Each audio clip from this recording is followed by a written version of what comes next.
চাচা আমার কোনো সমস্যা নেই, আমি বকুলে ভালোবাসে বিয়ে করছি। আমি বকুলে আমার জীবনে চাইতেও বেশি ভালোবাসি। আমি তার সাথে সংসার করতে চাই, সারা জীবন তার হাত ধরে বাঁচতে চাই।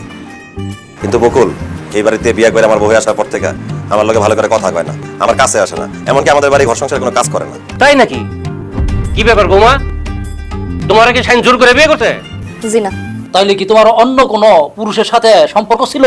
না না চাচা, কি কইতেছেন? এমন কিছুই না। তাইলে তুমি কি জন্য শাহিনের স্বামী হিসাবে তোমার কাছে যাইতে দাও না, তার স্ত্রীর মর্যাদা দিতে চাও না? তোমার সমস্যাটা? সমস্যা হইতেছে কাবিনের টাকা চাচা। আমি তার কাছে আমার কাবিনের টাকা চাইছি, কিন্তু সে কোনোভাবে আমার কাবিনের টাকা দিতেছে না। আর সেই জন্য আমি তাকে স্বামী মর্যাদা দিতেছি না, এমনকি তার বাড়ি ঘরে কোনো কাজও করতেছি না। বুঝলাম না। আরে শাহিন তো তোমার সাথে সংসার করতে চায়, সে তো তোমার তালাক দিতে চায় না, তাহলে তুমি কাবিনের টাকা চাও কে দিগা? তালাক দিলে যে কাবিনের টাকা দিতে হয় এটা তো ভুল কথা। কাবিনের টাকা হইতেছে আমার হক, আমার অধিকার। স্ত্রী যখনই কাবিনের টাকা চাবে স্বামীর সেটা দিতে হবে। এটা তুমি ঠিকই কইছো, কিন্তু বৌমা তোমার স্বামীর কাবিনের টাকা দেওয়ার সামর্থ্য আছে কিনা এইটা তো তোমার দেখতে হইব নাকি?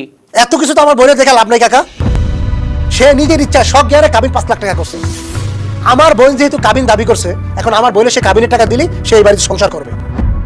নয়তো আমিও কই দিয়েছি আমার বোনকে আমি এক্ষুনি এই বাড়ি থেকে নিয়ে যাবো। ভাইজান, মনে হচ্ছে কাবিনের টাকা লেগে আপনি আপনার বোন আমার কাছে বিয়ে দিচ্ছেন। আমি আপনার বোনের কাবিনে 1 টাকা দিতে পারবো না। আপনার যদি চলে যেতে এতই মন চায় আপনার বোনের লয়ে চলে যান এখান থেকে। তুমি মনে হয় জানো না, আমি যদি এখন তোমার সংসার রেখে চলে যাই তাহলে তোমার কাবিনের টাকা দেওয়া লাগবে। আর তুমি যেহেতু সবার সামনে বলেই দিলে আমার চলে যাওয়ার কথা, ঠিক আছে আমি চলে যাবো, কিন্তু আমার কাবিনের পুরোপুরি টাকা এখন পরিশোধ করো।